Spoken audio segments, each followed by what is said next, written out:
Witają w piękny letni poranek, tak piękny i słoneczny, że musiałem zasłonić okno, żeby mieć szansę cokolwiek nagrać. Chciałbym dzisiaj wrócić do tematu wędlin domowych bezsprzętowych. Jak zawsze twierdziłem, najlepsze jest to, co wykonamy w domu, a jak ktoś ma obawy, że nie wiem, czy wyjdzie, nie chciałbym inwestować w sprzęt, proszę bardzo, można wykonać także i bez sprzętu. Jedyną rzeczą, którą trzeba będzie faktycznie gdzieś znaleźć, akurat do tego przypisu, tak, to jest osłonka poliamidowa, grosze kosztuje. Wszystko inne to są rzeczy, które generalnie każdy ma w domu. Co mamy na stole? Mięsko, to są takie różne kawałki, które mi tam pozostały z różnych działań, ale oczywiście można kupić mięso gulażowe, mięso drugiej kategorii, są takie w handlu. Oczywiście domowemu wędliniarzowi też nikt nie zabroni kupić normalnego, zwykłego kawałka mięsa i to mięsko poddać w dalszej obróbce. Ważne jest to, żeby to nie było idealnie chude mięso. Nie musi też mieć dużo tłuszczu. Łopatka, karkówka są wystarczająco poprzerastane i tego tłuszczu nam wystarczy na to działanie. Więc póki co mięsko około 2,5 kg, tutaj mam mięsko poprzerastane z drobinami tłuszczu, nie za chude. Trzeba je pokroić na kawałki, takie jakie przyjmie maszynka, zmielić. Ja mam w maszynce zamontowane sitko 6, może być od 4,5 do 6, to są takie najlepsze rozmiary. Nie macie takich, trudno trzymać się blisko tego rozmiaru, nie za daleko, nie za nisko. Przyprawy. Na talerzu mam tak, parę ząbków czosnku, w zamyśle miało być 4, ale mam taką drobnicę, więc to jest trochę więcej. Dwie pełne, 2,5 właściwie łyżki czarnego pieprzu, to jest bazowa przyprawa. Łyżeczka czombru, łyżeczka mielonego, ziela angielskiego, słowa mi zabrakło. Łyżeczka mielonego ziela angielskiego, 2 łyżeczki majeranku i sól. Ja to w tym przypadku mam sól peklującą. Jest tego po 20 gram na każdy kilogram, czyli około 50 gram. Można to zastosować pół na pół z solą zwykłą, bądź można zastosować tylko sól zwykłą. To jest wędlina, która dzisiaj rano rozpoczynamy ją robić, wieczorem będziemy ją finalizować, a jutro będziemy ją jeść. Więc ta jest sól peklująca, faktycznie spełnia tylko ten podstawowy warunek zachowania koloru. Na smak ma niewielki wpływ. To co? Zaczynamy!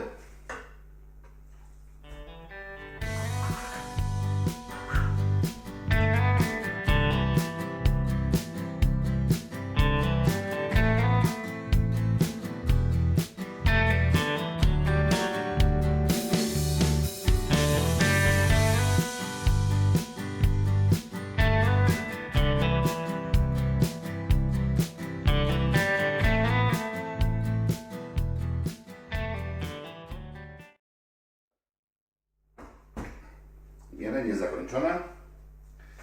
Z maszynki wyjęte to, co trzeba wyjąć.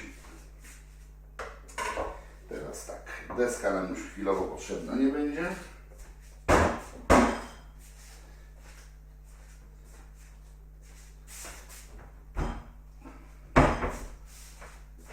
Czosnek został wmielony razem z mięskiem, także jest już w środku. Pozostałe przyprawy w całości teraz należy dodać.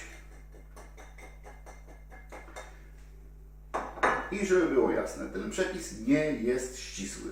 Macie ochotę na to, żeby sobie dodać tutaj papryki ostrej? Proszę bardzo. Macie ochotę, żeby sobie dodać innej przyprawy? Proszę bardzo. Zawsze można zdeterminować tą mielonkę właśnie w taki sposób, jaki chcecie. Można dać więcej czosnku, można dać więcej papryki, więcej pieprzu, czy czegokolwiek z przypraw, które lubicie. I ta mielonka będzie miała taki właśnie charakter. Te przyprawy, które podałem, to są przyprawy bazowe. Można ich ilość zmniejszyć, na przykład zmniejszyć ilość pieprzu, a dać więcej papryki ostrej i będzie troszeczkę inny kolorek i zupełnie inny rodzaj ostrości. Teraz to oczywiście należy wymieszać.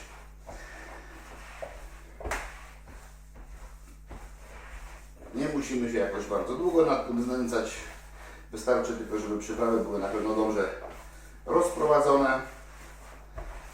Jakieś takie 5 do góra 10 minut wyrabiania, żeby przyprawy dokładnie się rozprowadziły. Tak jak wspominałem, wczesne godziny poranne. Za kilkanaście minut wyląduje to w lodówce. Ja przystępuję do swoich normalnych, codziennych działań. Wieczorkiem, mniej więcej po 12 godzinach, ile tam wyjdzie, nikt tego nie będzie liczył ani z tego strzelał. Jak zakończę swoje zawodowe działania, to powrócę do tematu. Nadzieję wskazaną osłonkę białkową i przystąpię do dalszej produkcji. A jutro rano na śniadanko już będę miał mielonkę domową własnej roboty. I każdy z nas tak może mieć, o ile tylko będzie miał ochotę, żeby się za to zabrać.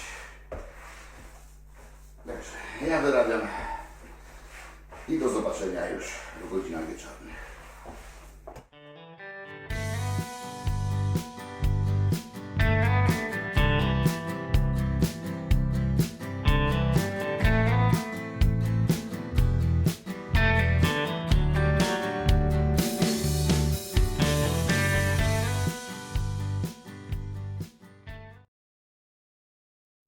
Godziny wieczorne, możemy działać dalej. Wyjęte z lodówki mięso. Tu jest barwnik ustawiony na temperaturę 80 stopni. Oczywiście barwnik to jest moje wygodnictwo. Można parzenie, które będzie następnym krokiem, przeprowadzić w każdym normalnym garnku, posługując się dowolnym termometrem, który pozwoli ustalić tą temperaturę. Mamy teraz oczywiście jeszcze szansę na to, żeby spróbować smaku, czy nie za mało słone, czy nie więcej przypraw. To jest dość intensywne. Składnik niekonieczny. Ja go lubię stosować i go stosuję. 20 g żelatyny, pół szklanki wody, wylewam na mięsko i wrobię to wszystko. Chodzi o to, żeby ta żelatyna, która została rozpuszczona w tej niewielkiej ilości wody, stanowi taki roztwór przesycony, jeszcze weszła w reakcję z tą wilgocią, która jest w mięsku. Pozwoli to też troszeczkę rozrzedzić na tym etapie teraz całość, żeby łatwiej się układała w osłonce, a po parzeniu poprawi jej też spójność i gdzieniegdzie może wytrącić trochę galaretki. To też w mielonce jest nie bez znaczenia. Także krótkie wyrabianie i zaraz trzeba będzie to nadziewać.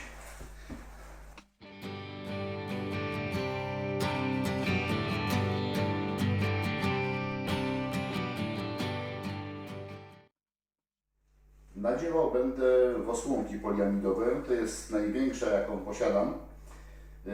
90 bodajże. Do uelastycznienia namoczona trochę w ciepłej wodzie. Z jednej strony zawiązana, można oczywiście to wiązać także sznurkiem, ale w związku z tym, że koszt tej osłonki jest niewielki, więc mogę sobie pozwolić na tą stratę paru centymetrów i wykonać taki solidny węzeł. Osłonka poliamidowa nadaje się do parzenia wyłącznie, nie nadaje się do wędzenia, więc spędzić w tym nie można. Olejek do słoiku wielośrednicowy, można nawet próbować i bez tego olejka nadziewać, można używać jakiegoś innego narzędzia, które pozwoli wprowadzić zawartość do środka, jakaś łyżka i po kolei wpychamy do środka.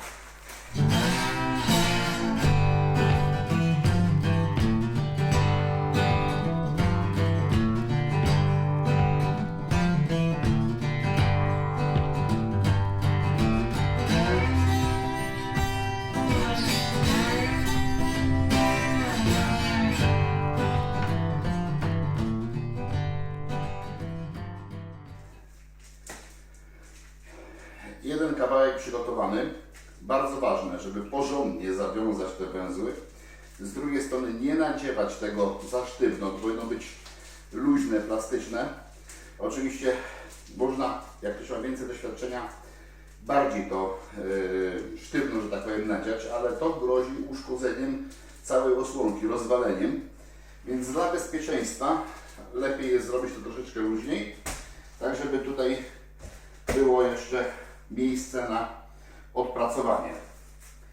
Węzły porządnie posprawdzać, czy są naprawdę porządnie pozaciskane, czy nie mają ochoty na zejście. I dobrze też jest w paru miejscach wykonać kilka otworów odpowietrzających. Jeden baton gotowy, bierzemy się za drugi.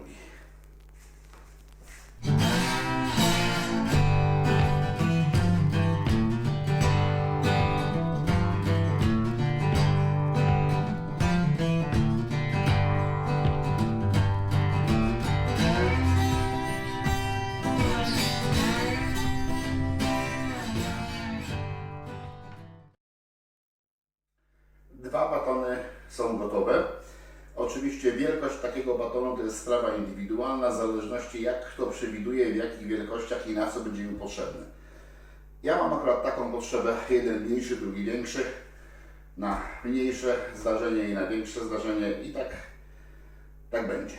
No i teraz dla pewności, jeżeli widzimy, że jakiekolwiek tendencje są do tego, że ewentualnie mogłyby te węzły się zsuwać, można dodatkowo końcówki zabezpieczyć sznurkiem, żeby mieć pewność, większą pewność, że to się będzie lepiej trzymało. To nie zaszkodzi, tak? Nie zawsze jest konieczne, dla pewności można to zrobić.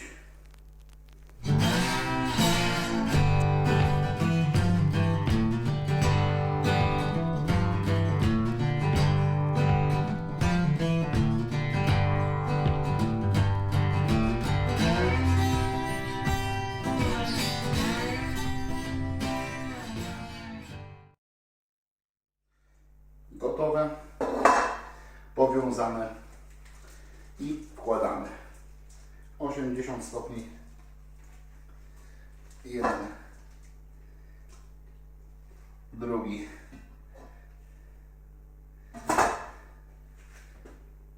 półtorej godziny. W zależności oczywiście od wielkości kawałków. Gdyby to były mniejsze, te parzenie może trwać krócej. Ja mam taki jeden duży, solidny baton, więc będę przez półtorej godziny utrzymywał go w tej temperaturze. 80 stopni na termostacie. Do zobaczenia za półtorej godziny. Wymagany czas upłynął. To, co w tej chwili wyjmiemy, będzie miało jeszcze bardzo mało estetyczny wygląd, ale dla bezpieczeństwa nadziewaliśmy osłonki bardzo luźno. Osłonki mają różny poziom skurczu i jedne się kurczą mniej, drugie bardziej. Jakby to było tak, że się skurczą w sposób nadmierny, mogłoby spowodować uszkodzenie. Troszeczkę gorące.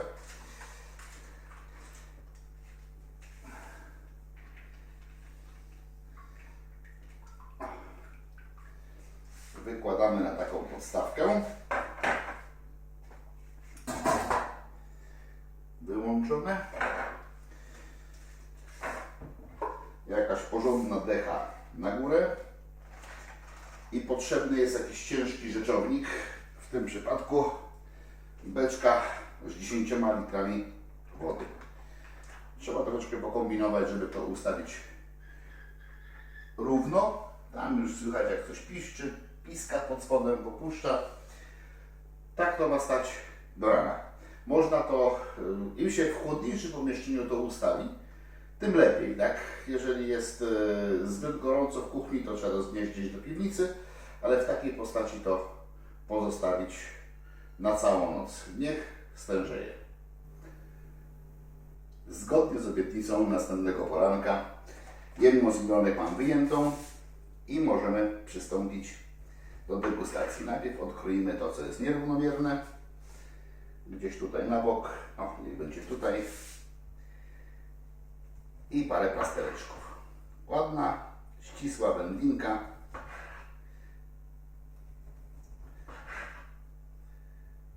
Gdzieniegdzie jakiś mały wtręt galaretki.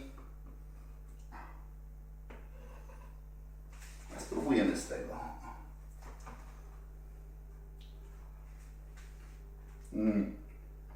Pyszotka. Bardzo, bardzo fajna.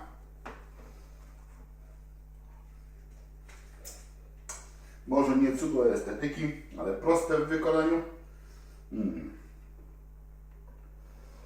Praktycznie nie sposób tego zepsuć. O. Zaraz przybliżymy, pokażemy jak to wygląda.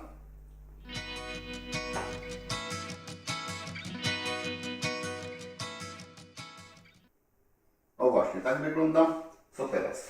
Skoro jest poranek i wczesne godziny, chlebek własnej roboty z sałatką, bez żadnego smarowania, po kawałeczku, gdzieniegdzie jeszcze można dołożyć, bo kromeczki są większe.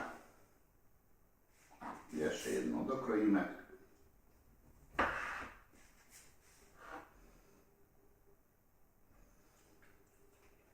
Ciężko się powstrzymać.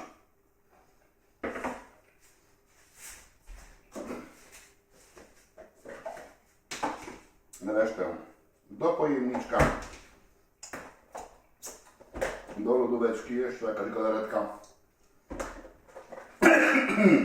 Zbyt łapczywie nam. Śniadanko gotowe. Wam również smacznego życzę.